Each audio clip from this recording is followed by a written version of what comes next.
Boa noite, estamos com mais um programa Liberdade de Expressão. Lembrando, se você quiser participar do WhatsApp 41 9755 4030 ou então pela página no Facebook Liberdade de Expressão.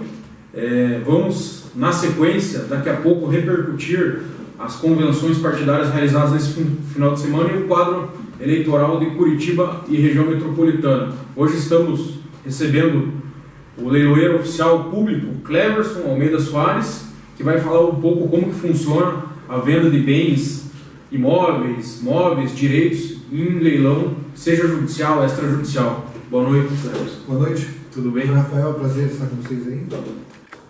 Vamos aí para responder qualquer dúvida aí sobre leilões judiciais, extrajudiciais, particulares, todas as coisas. Cleverson, o que levou você a ser leiloeiro?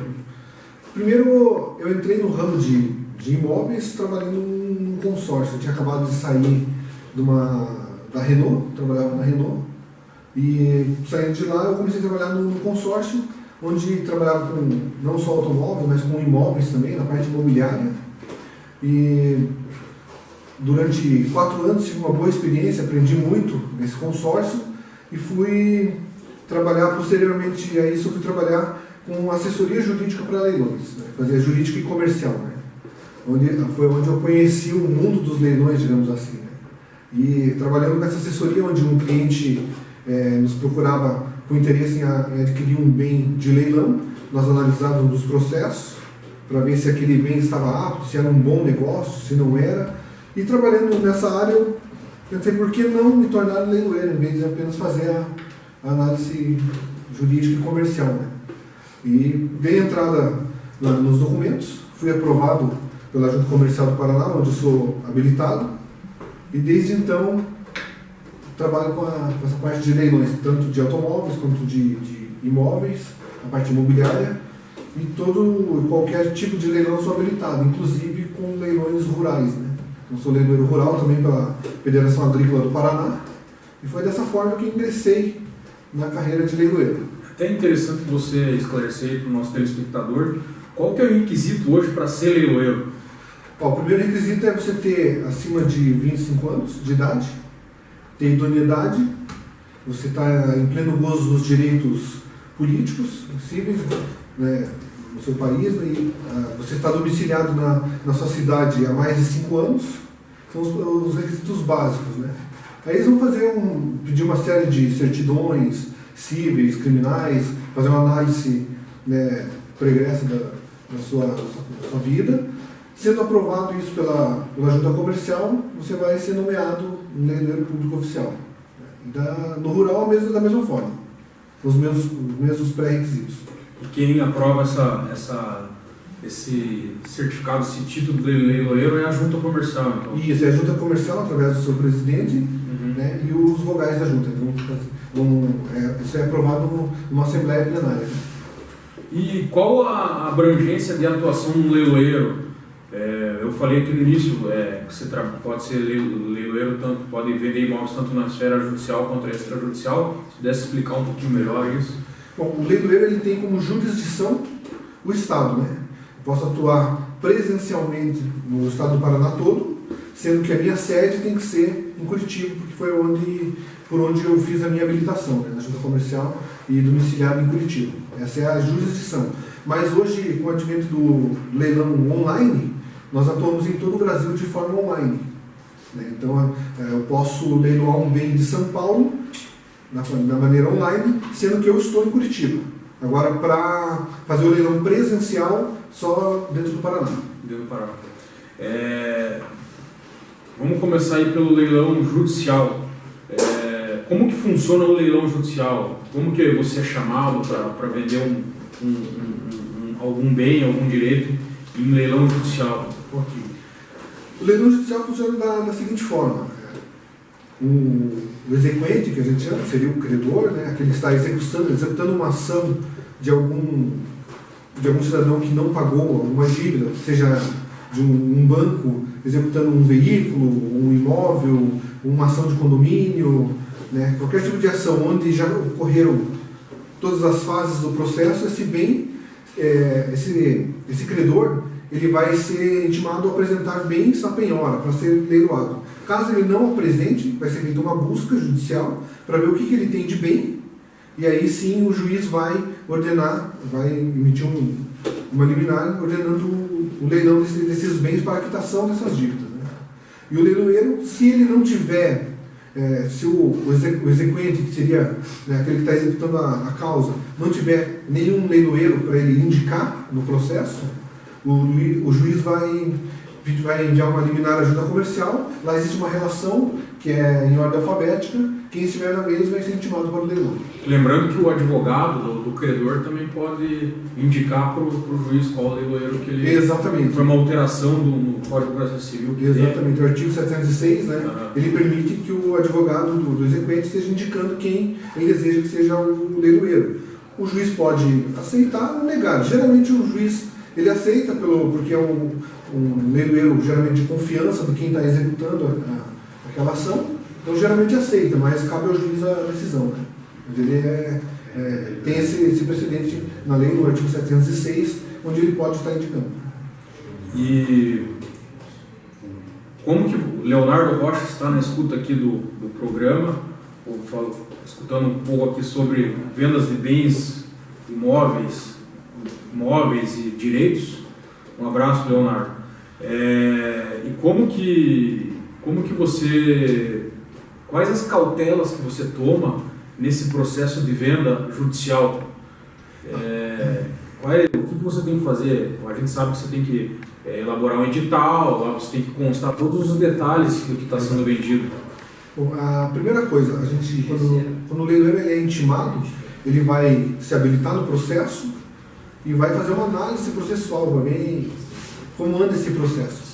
Após isso, antes de fazer o edital, ele vai com a sua equipe jurídica ver o que tem de custas, o que tem de dívidas, de ônus, pedir uma matrícula atualizada, geralmente no caso de imóveis, se for veículo, fazer uma busca no Ciretran, no Detran, né? A gente vai pegar uma empresa que faça uma perícia, porque às vezes tem alguns casos onde tem alguns processos que não constam ainda no Detran, da maneira online, então é necessário pegar uma empresa habilitada de perícia, uma empresa idônea, que faz essa busca, que vai além de Detran, além de puxar pela placa, de puxar pelo Renavan, do automóvel. No caso de imóveis, a gente vai ver se existem outras penhoras, né, que às vezes um bem imóvel está sendo leiloado por um banco, mas ele tem uma penhora de condomínio, de IPTU, tem execução fiscal, estadual, municipal, e a gente tem que se precaver de todas essas situações, porque se eu vendo um bem foi penhorado pelo banco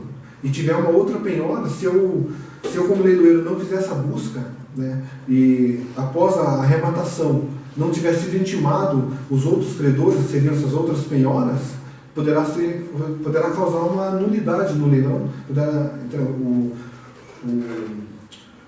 o antigo proprietário, no caso, né, que está sendo expropriado bem, ele pode entrar com uma ação de embargos à arrematação pedindo anulação desse leilão, porque o próprio credor, né, que não foi intimado para se prontificar, dizer o que ele pretende, né, se ele também tem direito a receber essa penhora, se ele não se manifestar, então tudo isso acaba gerando essa confusão, né, e o arrematante não vai perder dinheiro. É sempre bom a gente enfatizar isso, né? No caso de nulidade do leilão, como isso fica depositado numa conta judicial, ele vai receber corrigido, tanto a parte dele quanto a comissão de leiloeiro, mas vai causar esse transtorno. Então nós fica com o dinheiro dele parado lá. Fica parado ali, porque é uma correção monetária baixa, não é um investimento, né? Então a gente toma todos esses cuidados, de ver todas as penhoras, ver todas as dívidas, antes de montar esse edital. Então, num edital, num leilão, sempre leia o edital do leilão. Ali vai conter todas as regras do leilão para que você não tenha uma surpresa depois. Seria, digamos, então, coerente, além de ele verificar todas essas informações que você disponibiliza, ir até o processo, né, com um advogado aí, e analisar o processo para não ter surpresas maiores, né? Exatamente. Geralmente, o que a gente indica para as pessoas, os licitantes que vêm, quando você tem interesse em arrematar um bem em leilão, a primeira coisa que você deve observar, ler o edital, assim que você ciência daquele leilão e pegar e se dirigir até o leiloeiro, marcar um horário com ele, ele vai te receber, vai te passar todos os detalhes daquele processo, e eu sempre aconselho você levar o seu advogado, que às vezes você tem uma dúvida que o teu advogado vai te dar mais confiança, né, para te explicar melhor, para que você não tenha nenhum tipo de surpresa, né? Então você tendo um bom advogado, digo assim, não qualquer advogado, você tem que ter um advogado que seja especialista no ramo imobiliário, ou que trabalhe, já participou de leilões, já trabalhou com assessoria a leilões, né? Para você estar seguro daquilo que você vai comprar e saber que vai fazer um bom negócio. O leilão ele é sempre um ótimo negócio para o investidor, mas se você não fizer tiver essas precauções, né, você pode não perder dinheiro, mas você pode perder tempo, né? Principalmente no caso de imóvel, né, que geralmente tem sempre um ocupante lá no bem, né? Exatamente. E você não sabe o prazo que você vai conseguir retirar aquela pessoa se você não tiver não fizer algum acordo para ele desocupar voluntariamente. Exato. E aí geralmente surge aí medidas, às vezes surgem em muitos casos medidas protelatórias, né? Que é medida protelatória? Que o advogado do devedor entra lá com um pedido, alguma petição para ganhar mais tempo, para o ocupante ficar lá no imóvel mais algum tempo. E esse tipo de situação aí é uma situação que não tem, às vezes, como prever, né? Exatamente. Até uma situação, essa semana, conversando com um advogado, amigo nosso, e por isso que a gente fala, às vezes o advogado ele não tem uma especialidade na parte imobiliária, esse advogado não é especialista em imóveis, na parte imobiliária, ele adquiriu um bem de leilão, um imóvel, e ele solicitou a matrícula, solicitou a emissão na posse desse imóvel antes de averbar a carta de arrematação, né? Ele falou, não sei por que não está saindo, e a gente explicou, não, existe todo um caminho a ser feito, né? Você tem que primeiro, você acabou de arrematar esse bem, você vai aguardar sair, passar o prazo de embargos, você vai aguardar sair a tua carta de arrematação, você vai levar essa carta de arrematação ao registro de imóvel, averbar ele na matrícula do imóvel, no registro, você vai notificar o morador, vai aguardar o prazo aí de 90 dias, que é por lei, para ele estar desocupando esse imóvel. Ele não desocupou, você vai solicitar uma liminar do juiz, daí pedindo a sua emissão na posse. Aí isso daí em torno de 90 a 120 dias no máximo. Agora, se você faz esse pode dizer que o juiz não dê essa liminar ainda. Exatamente. Porque eu costumo dizer no direito que cada caso é um caso. É o que a gente fala. Você tem que sempre, no caso judicial, né, que geralmente são hipotecas, né? Então a gente tem que tomar todo o cuidado possível. Mas caso o juiz também não te dê essa liminar, você vai poder estar sendo ressarcido, né? No final do processo, caso você não consiga ser emitido na posse desse imóvel, você não vai ter esse total prejuízo, né? Então é sempre você ter todos os cuidados, levar o seu advogado, conversar com o leiloeiro antes de estar arrematando um bem em leilão. E no caso do imóvel, também há a possibilidade, você mencionou no caso de credor e devedor, mas também há a possibilidade, para deixar claro aí para o nosso telespectador, da venda de imóveis decorrer de uma determinação do juiz, por exemplo, numa dissolução conjugal, tem uma separação. Exato. E daí o marido e mulher, ex-marido e ex-mulher resolvem vender aquele bem imóvel que eles têm em comum, e como eles não conseguem entrar num consenso para vender esse imóvel através de um corretor particular, eles levam a juízo e o juiz nomeia um leiloeiro para vender esse imóvel. Também tem especificamente a ação de alienação judicial, que é aquele caso em que há no imóvel há condomínio, né, vários proprietários. Exato. Daí um condômino entra com uma ação de divisão, né, para desmembrar aquele imóvel. Como não há um consenso, é feito como não há possibilidade de desmembramento, é feita uma alienação judicial. Exatamente. Através do leiloeiro. Então tem esses casos aí que é importante deixar aí claro para o nosso telespectador. É verdade, no leilão judicial existem N motivos, né? Que a maioria dos casos é questão de dívida, né? O mais comum que nós encontramos é condomínio, né? Mas existem vários, né? Existem ações trabalhistas, ações falimentares, são o caso das empresas. Massa falida também. Massa falida. As falimentares são as falências, né? tem a execução fiscal, execução estadual, municipal, IPTU. Então são vários motivos que levam um bem a leilão, né? Então por isso que não é assim tão simples para você que não tem o costume de estar arrematando em leilão, que não tem conhecimento jurídico para isso, ir lá e arrematar sem risco nenhum, né? Então todo investimento demanda um risco, mas nós podemos aí estar assumindo um risco calculado desde que você esteja se precavendo através do seu advogado, que é especialista na área de leilões, na área imobiliária. Então, quando você tomando todos esses cuidados aí, 90%, 95% você vai fazer um ótimo negócio.